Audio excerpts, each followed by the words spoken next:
Yo, chill.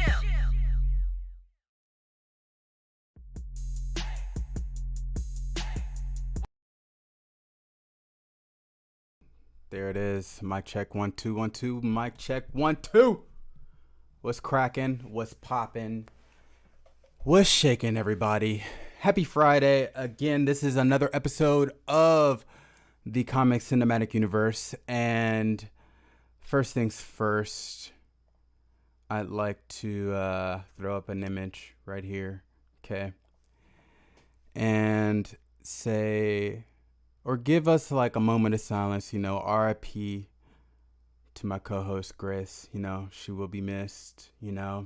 She was great. She had all the knowledge when it came down to Marvel, comics, DC, all that. She was like, technically, nope, that way. Wait, there it is. My right hand man. Really, this is to my left on camera, but she's to my right on the camera. But yeah, moment of silence real quick. Psych, I'm kidding. Nah, she she is just out today, getting tatted, you know what I'm saying? You can see in her profile image she got a butterfly on her arm, and she's going to add to that butterfly. So, hopefully next week we get to see a little bit more with Grace and see what the next tat is. Maybe it's comic book related. I'm sure if it is, it may be Harley Quinn related. It may be Gamora related. Who knows? We'll see. So, I'm just kidding, y'all. I'm just just messing around with these images just because I know Grace is going to hear this a little later. But today, it's going to be just me, okay? The OG. You're going to get Chill from VA here with the Comic Cinematic Universe. And today, our topic is going to be DMZ. Now, I wanted to do something different with y'all just because. Hold on, I gotta turn my headphones down. But yeah, I wanted to do something different with y'all just because this is a show I was curious about. I was seeing commercials for it, trailers for it on HBO Max. And when I watched it initially, I saw that it was under the DC umbrella. So being that it does fall under DC, it's something for us to chat about because it is definitely cinematic. We're going to be reviewing episodes 1 and 2, and I think in total there's going to be 4 episodes total. So we're going to have 2 more episodes to chat about. And Grace, she told me that she will catch up, and we will be chatting about that either next week or the week after. But as far as DMZ, I kind of went in blind here. Jesse, what's good? But yeah, I kind of went in blind just simply for the fact that I know or knew nothing about DMZ. I've never even heard about the comic. And yes, Jesse, I I did a little jokey joke at the very beginning of the stream saying R.I.P. to Grace, but no, she's out today. She's getting tatted up, so she'll be back with a new tat next week. So back to the DMZ. I'm going in blind, and I've never really heard of this comic book, right? And in watching the trailers, I can see, of course, there's no superheroes. This is more so on some like post-apocalyptic New York City story, and I was curious. It piqued my interest once I saw this trailer. So before I dive into episodes 1 and 2, I do want to kind of give a background because after I watched episodes 1 and 2, I read a little bit on kind of like the history of the comic and kind of the background, and it said it's all good. But it says like the comic book series is set in the near future where second American Civil War has turned the island of Manhattan into a demilitarized zone. So that's what DMZ stands for. I thought it was going to be something cooler, but DMZ stands for demilitarized zone.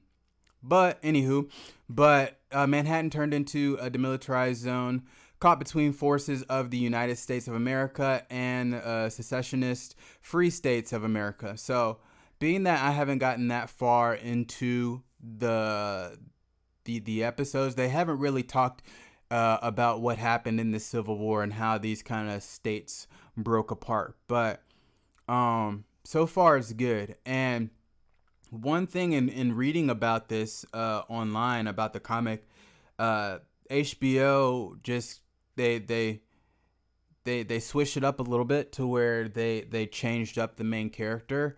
So say when it comes down to the main character in the show, it's Rosario Dawson, but in the comic book it is this guy named Matty Roth. And excuse me, he is a journalist, and I didn't really read much into him. It was just more so he went into the DMZ really just to record and document everything that he was seeing in this demilitarized zone.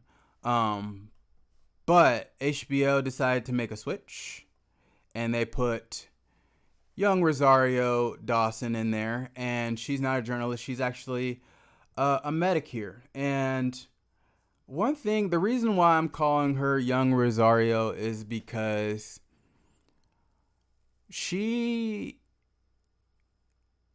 is one of those to where she doesn't show her age. Like, she ages beautifully. Like, looking at her, I can watch something from her 10, 15 plus years ago, and she looks exactly the same today. So whatever genes, I think she is Latina. So shouts out to the Latinos, you know what I'm saying? But those genes are going strong, keeping her looking young, youthful, looking good.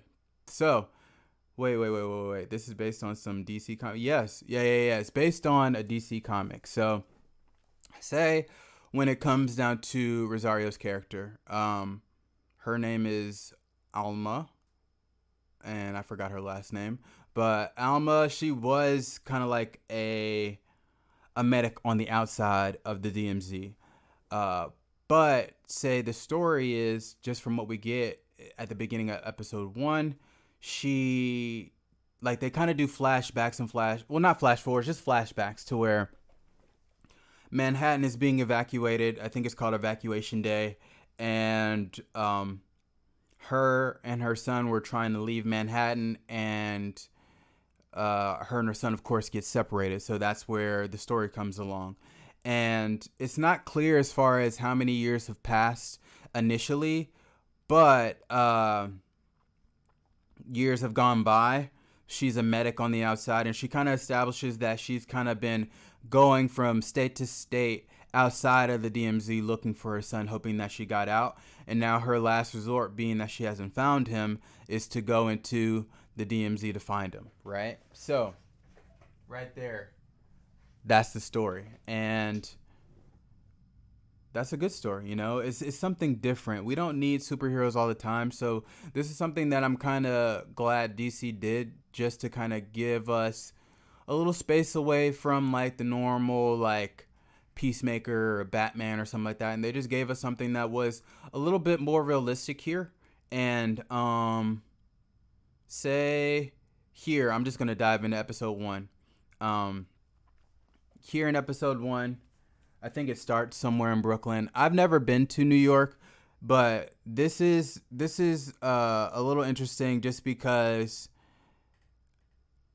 how she travels, right? Okay, before we even get there, she of course let us know that she's going in to the DMZ. She has someone sneak her in, and she has 24 hours to get her son and be snuck out by the same person, right? So they get her into Manhattan, and I have no idea how big Manhattan is. He said, "Why do I see girl?" And in the comics, he's got, because I just mentioned that, like, they switched it up. Like, say in the comics it was a guy, but HBO changed the character completely and made it into Rosario Dawson. But Um, say there's a woman helping her get into Manhattan, aka the DMZ, and it starts in Midtown. Now, I'm going to throw up a map, okay? Just because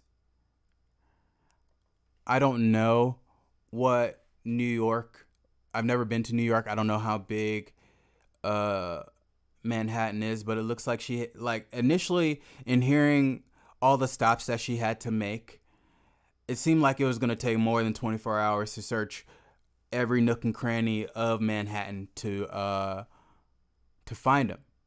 But like, say initially when she gets there, she starts in Midtown, then she goes to East Village, then from there she goes Tompkins Square, and then she ends in Chinatown. So say I actually did like a Google map, because all of this is on foot, mind you. Like, there are no quote unquote, well, there are cars, but say she's traveling by foot. So that's why I thought it was going to take all day.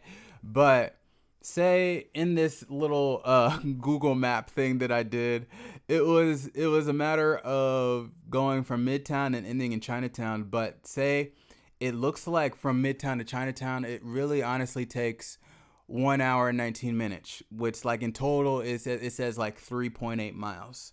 I'm thinking that Manhattan is so huge, she's gonna start at the top and work her way down, but she could have easily, I mean, she did it in the show, make it from one point to another in 24 hours and possibly find her son. But that's not how the story went. Of course, they spaced it out because, of course, she's searching an entire city. Now, we're here and I'm watching, and there's so many things going on, and it's like certain I don't want to say boroughs, because I don't even think it's a borough. I think Manhattan is a borough in itself.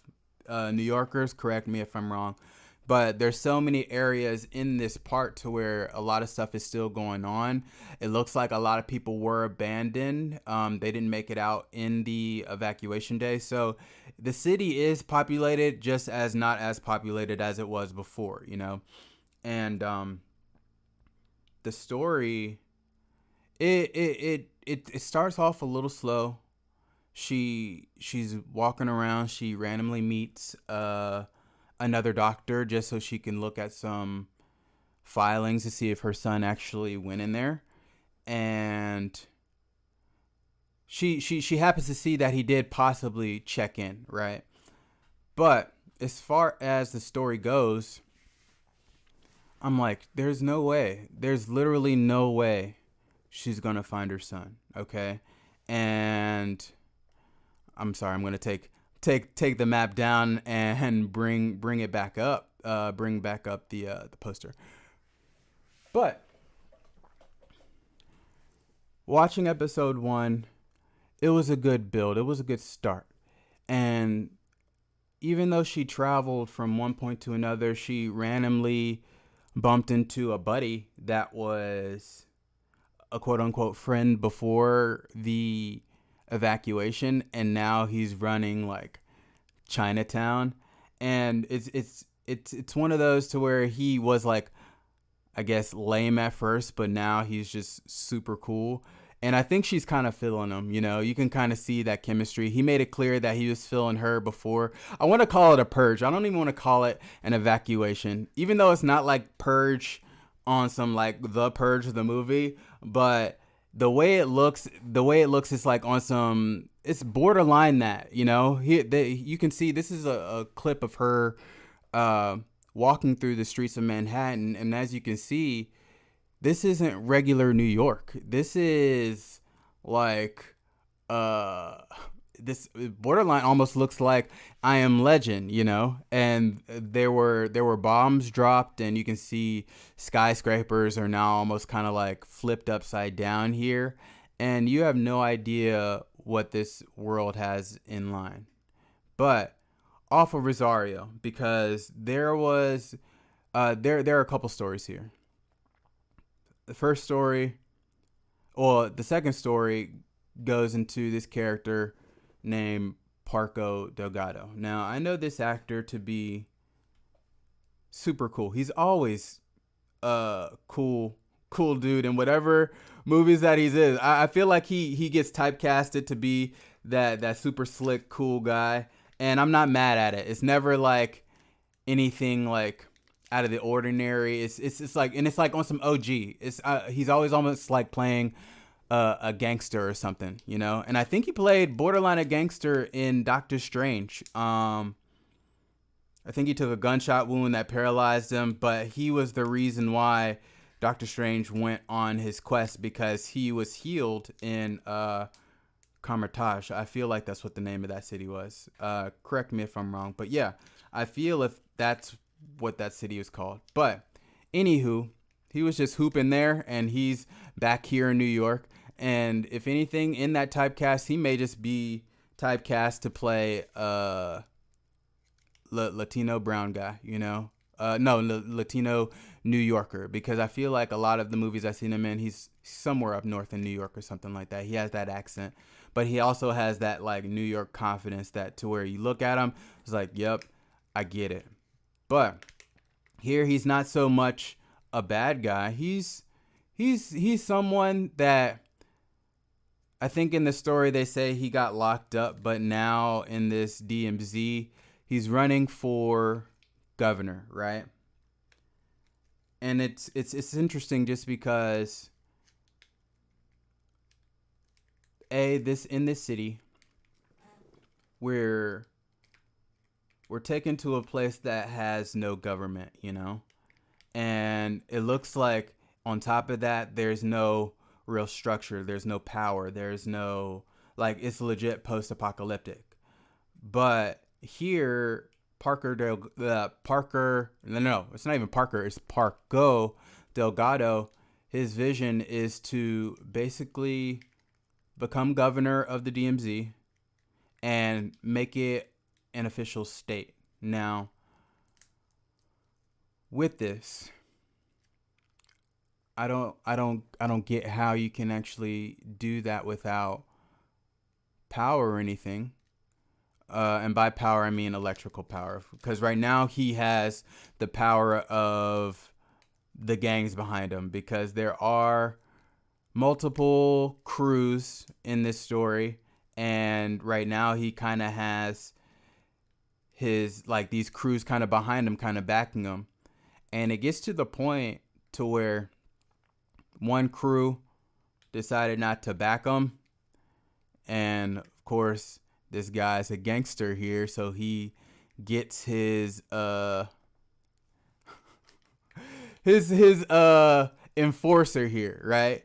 In the show, he's called Skill, and Skill is badass because he's not only just an enforcer, he is like an assassin. And by assassin, you see him, he's coming in, he's taking out crews left and right by himself, and he almost has like a hit list. He posts he spray paints this list on this giant wall, and then you can see this wall, he just scratches out each name each time. So you already know that this guy Skell is badass. Even the name Skell, I'm already kind of shook, you know? I'm kind of shook just because he looks a little crazy. You can see right here in this image, you look at him, he has in this image, he has paint all over him because he's an artist, but he low-key could be one of them crazy artists, you know? I'm only 2 episodes in, but I'm still waiting for something to kind of snap and see a darker side to this guy, but he's already dark, right? So say Parker kind of gets him to go to this crew who's not really backing him for governor, and Parco gave him the option. He's like, yo, either you back me or you got to go through my guy here. And Skell, he takes a few punches. It almost looks like he just takes it just to take it, because he doesn't go in swinging. He starts the fight like taking a few punches, and then something clicks. He turns on. He becomes activated and beats the guy almost to death, but then Parco stopped him, right? So, moving on, because there's an election coming up, and I think the election is episode 2, but there are references to the election here in episode 1, because Parko's trying to get all these crews to back him in this election. Now, back to what's homegirl's name? Let me get to my notes. Back to Alma. Alma goes to visit her buddy, and her buddy is this guy named Wilson Lin. And Wilson, he seems just like a cool Asian guy, and you can see he has his own cover on the DMZ comic book, you know, and he looks to be like a cool Asian guy here, almost borderline Yakuza, but the Yakuza, they're Japanese and this guy's Chinese. Well, this guy's playing Chinese in the show. So this guy, Wilson Lin, he's kind of like the rival to Parko, you know. His ideals are a little less aggressive. Like, he's not really looking to have gangs behind him, because that's he's more so on the free thought approach, and he wants everybody to be free, being that in the DMZ there's no governing laws, and this is the first time they've ever really had some years to be free. And he's all about that, but be free with a unity, not really separated, because as of right now there's a lot of separation. It doesn't sound like, or it doesn't look like there's too many like rival gangs like that, but everybody has their own clique. So he's all about building that unity. And initially Alma goes to him and he has like a gang of just female bodyguards.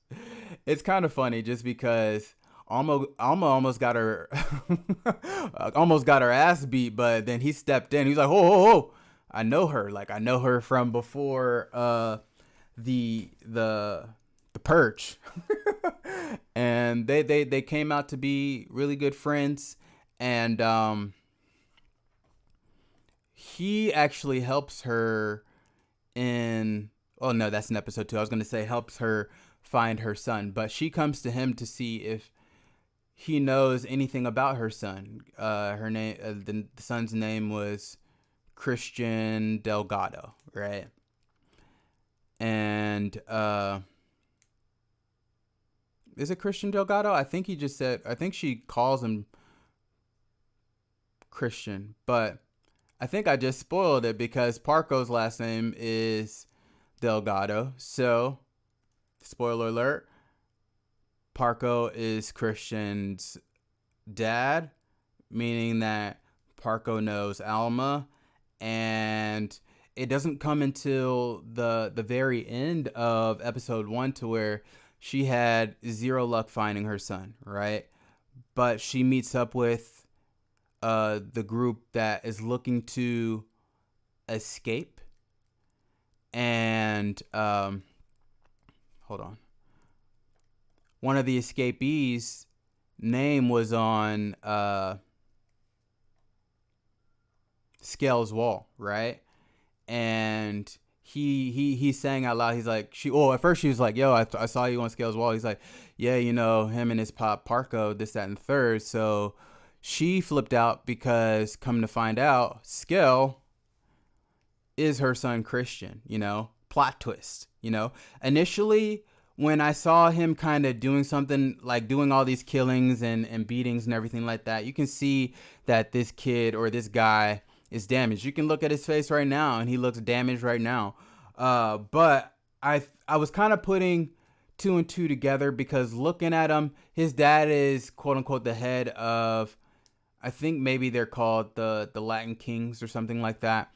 And he was basically telling this guy, Skill, that he's next in line to become the head of that, right? But it wasn't until the end of episode 1 to where we find Skill and Christian are one and the same. So, of course, she doesn't get out. But what was wild is the group that was trying to escape ended up getting gunned down by the military, you know? So she got out there, got out of there, barely got out of there without being taken out by the military. But there is like a line to where if the military crosses this, and it's a physical line, like a painted line, if the military crosses that line, then all hell breaks loose until like all out war. It hasn't gotten there yet. Hopefully it builds up a little later in the series. Which is, wait, before we even get to that, this is a mini series, and I think it stops at episode 4. So we legit only have 2 episodes left, which, with what I'm seeing, I would want to see more. You know, it's one of those to where I read online that the DMZ comic, it has 72 issues, right? So with that being said, the DMZ, I feel like there could be more story to be told, but I don't know. I don't know how they're going to wrap it up in 4 episodes. It's interesting how HBO Max is doing this. But anywho, let me see if there was any more notes that I had for episode 1. Even though there's no like electricity or anything like that, like say initially Parko, he met up with the gangs that are actually backing him in Central Park, and everybody seems to be still out there living life, partying, you know, barbecuing at the park or whatnot, as if like the evacuation didn't happen, as if the purge didn't happen, you know. And it's weird. And this one kid, I forgot his name, but he showed up to the park and he got like a taco. But there's no telling. There's one thing about this. There's no telling as far as where people are getting their food from. They explain in episode 2 where they're getting their water from, but as far as their food, Manhattan's blocked off to the point to where they're not getting anything shipped in. So everything they're getting is like deer meat. I think there was like a tiger in there. Who knows? They may be eating tigers. And I think there's a section in there to where there are actual cannibals, you know? So if HBO Max were to expand on this series, I feel like there's so much more story to be told, you know? Especially with different crews and different areas, but they're focusing primarily on the story of Alma, right? So let's fast forward. We're going into episode 2. Okay. Episode 2 starts with Skell again. And Skell is young, so it's like a flashback, and you see his dad, Parko, is teaching him how to shoot, you know? So his dad is 100% behind the reason why he is the way he is, why he's so dangerous. Because initially, when we get like the flashback from Alma's side, he seems to be innocent while they're trying to escape Manhattan, right? But this episode opens up with Parko kind of showing him how to shoot, and from there, that's when you get that feel. It's just like, okay, this guy, he kind of molded Skell into who he is to that day, you know, to the present. And from that flashback, you see Skell, he creeps in, he's looking to take a crew out, right? Because this crew has gold. So there is some type of system to where gold is still relevant, and that's kind of like the monetary system there. So he ends up taking out the crew and stealing the gold, and come to find out the gold belongs to Wilson, you know?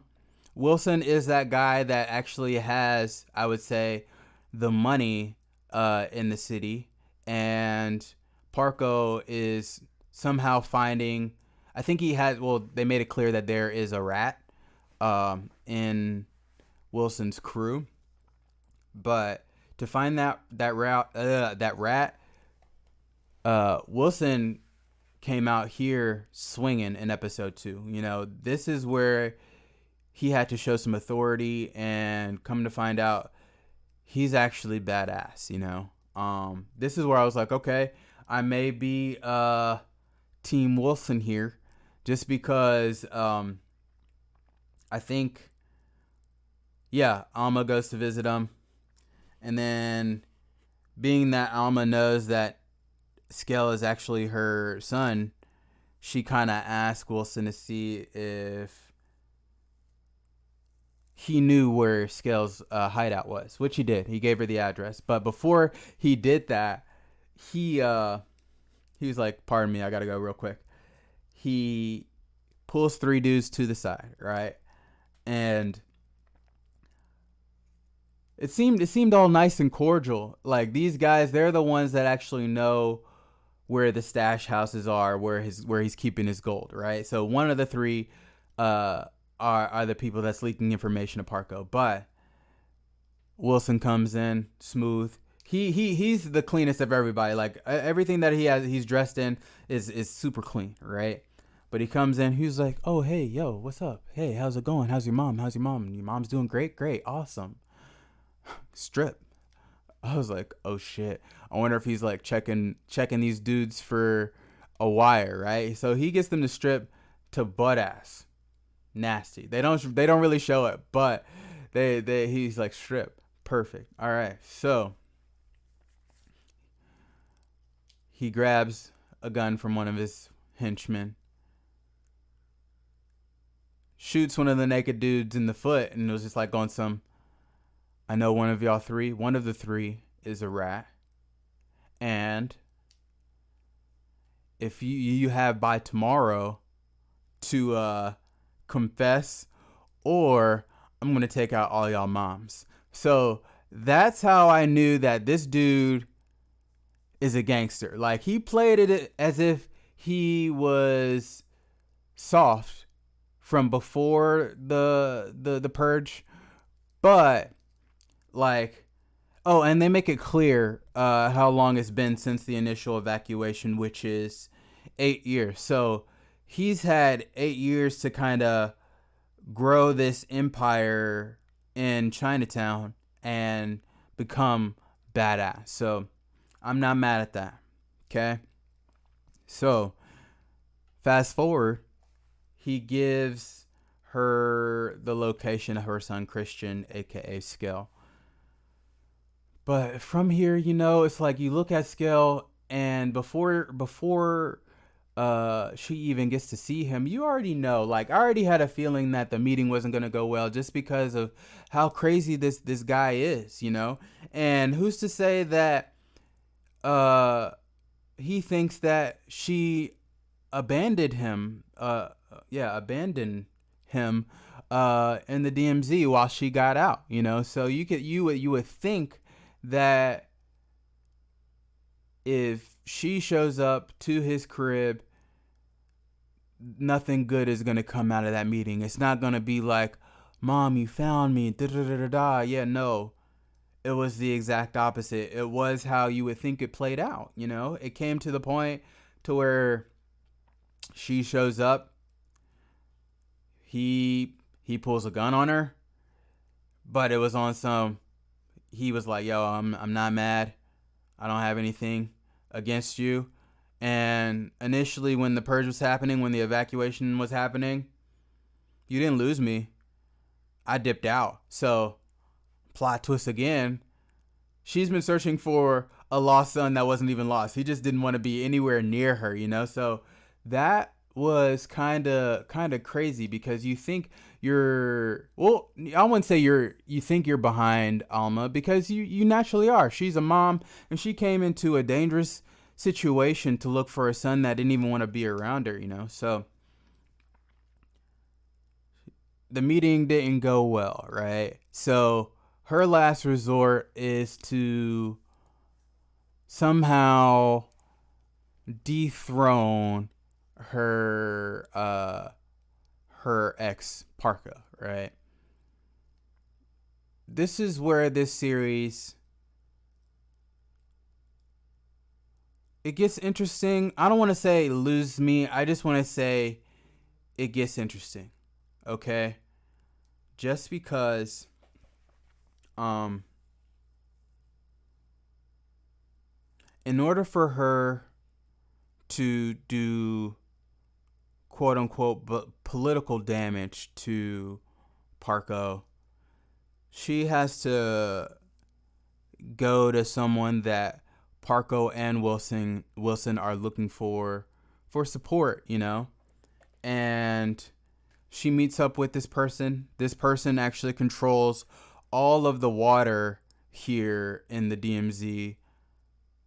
But that meeting doesn't go well either, you know? You would think that this woman wanted to hear her out, but it ends with Alma walking out. I was like, okay, well, all is lost, you know? And election night comes. I'm thinking it's going to get dangerous, but it's not. You know, it's two gentlemen willing to have a civil debate on trying to become the governor of the DMZ. On the one hand, you got Parko with the power that they make clear is more so the power of fear, and if you don't follow him, it's pretty much over for you and your crew. And then the other hand, you got Wilson, who is more so about peace and freedom and living in civil harmony, you know. Debate happens. They're going at each other neck and neck. They're making good points. I don't know who I would choose because either or, who knows. But the woman that they were looking to get backing from, both of them, right, shows up. The water woman. Let's call her the water woman. And she shows up. She takes a hold of the mic. And she says she's not backing either of the two. We already kind of got that feel because she said that in the meeting, and she's like, I'm not backing them. They don't believe in the same. They don't believe in this. It's not good for the DMZ, and I hold the water. Everybody needs me to survive, so boom. So when she got on stage, I was like, oh, she's actually putting herself in the running for governor. But she gets up there. She says her piece about both gentlemen. But she believes in another vision. This vision is the vision of Alma, which wasn't really too clear in their meeting, but she announces that she's backing Alma and Alma's backing Wilson, being that her and Wilson are friends. And this is where the drama comes, you know, because you got your ex on the other side of the stage. You got your son that hates you on the other side of the stage. And the woman that you need to have full power over New York just backed the woman that you don't want to hear from, the woman you don't want to talk to, the woman that got out, you know, got out of the DMZ. And that's one thing I like. Say she could have lived her best life being a medic outside, because I'm just going to say it's safe to assume that the rest of, a majority of the U.S. is still kind of the same. There may be some separations, because they do talk of borders, not just with the DMZ, but borders among states, to where they may have separated themselves from the United States. But she could have lived happily out of there, you know. But she came in, Water Woman backed her, and then episode 2 just ends with the confusion of what is going on. Parko, I think he walked off. He's like, nah, F that. Fuck that. You know what I'm saying? But as of right now, the story is good. Okay. I may have kind of skimmed over a few things. Please let me know if there's something I'm missing. I think I kind of made a note here as a nod to DC. You can actually see that she's wearing Alma. She's wearing a Batman watch, which I thought was kind of cool that she did that. That HBO Max kind of set that up. Even though, of course, this isn't a world where Batman's here. You know, this is something completely different. But yeah, I thought that it was a dope nod that they did that. And this show is different, and sometimes we need different. And that's why that's the reason why I wanted to chat about this today, just because the CCU, of course, it's the comic cinematic universe, and a lot of the comics that we talk about are superhero based, but I may start looking into other comics that may not be, like other graphic novels. Like, of course, like I eventually want to talk about stuff that were made into graphic novels that kind of look like Fight Club 2, for instance. Even though I'm sure they're never going to do a film of adaptation of that, but like I may look into other graphic novels that they may be making into either shows or movies, but it's different. Like I'm looking into them just because it's different from the normal what you think comics are about. So I think if I were to rate 1 out of 10, especially just for these first 2 episodes, I'd give it maybe like a solid 8. Could it be better? Maybe even a 9, because I can't really think of much that could be better. Oh, there is one more story. I forgot. There is a story of this kid named Odie.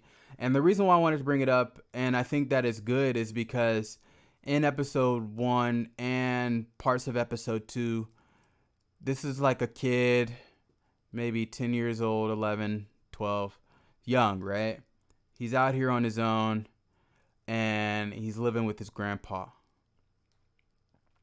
And his grandpa is urging him to finding another place for him to stay in the DMZ, and wants him to live with another nurse, that makes him grilled cheeses. But the reason why I like his story is because this kid, as normal as he may seem, you come to find out that the grandpa that he is talking to is part of his imagination. And the kid makes it back to the apartment with his grandpa, and you can see his grandpa is covered on like the chair. So his grandpa's been passed, but he still sees him and he still talks to him, So that's another thing that makes this story interesting. So I am super excited to finish episodes 3 and 4. It's a shame that they're only going to be 4 episodes total, but hopefully by episode 4, I hope they leave it open to the point to where HBO is kind of testing it out. Be like, here's 4 episodes. Let's call this the quote unquote first season. And then from there, maybe a season 2 with 6 to 8 episodes come out. But I think that may be all I got for the DMZ. Okay. The show is good. And you can see pretty much everybody in this photo. You got Alma in the front. That's Parko behind her. And behind him is Wilson on the bottom left. And the sun on the right above Wilson. So I would recommend y'all check it out.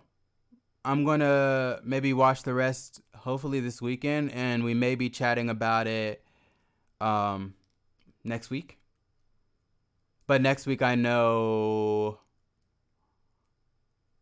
Moon Knight comes out next week. So we're going to chat about the first episode of Moon Knight, and who knows, we may chat about episodes 3 and 4, or it may strictly be about Moon Knight. I'm going to chat with Grace a little later next week. I'm going to give her some time to heal. She said she had a big tat going. The reason why she said she couldn't make it because she said the tat was going to take at least 4 hours long. So watching shows like Ink Master and maybe Black Ink, they don't really tat anymore on Black Ink, but I know 4 hours it could be like a big piece, you know. So I'm curious just to see if she is able to show it on here. If not, she'll describe it to y'all and to us and let us know what she got. But yeah, until next time, I appreciate y'all for tuning in and hanging out with me, Solo Dolo. Today I am Mr. Solo Dolo on the Comic Cinematic Universe, and yeah, we will be back same time next week. Both of us will be back. I know Jesse's on here. He said that he was disappointed. Apologies to everyone disappointed that Grace couldn't show, but she will be back, and I think that's all I got for y'all. So I will catch y'all next week, same time, and you all enjoy your weekend. You know, get out, have some sun, you know, do your thing. All right, I'll holler.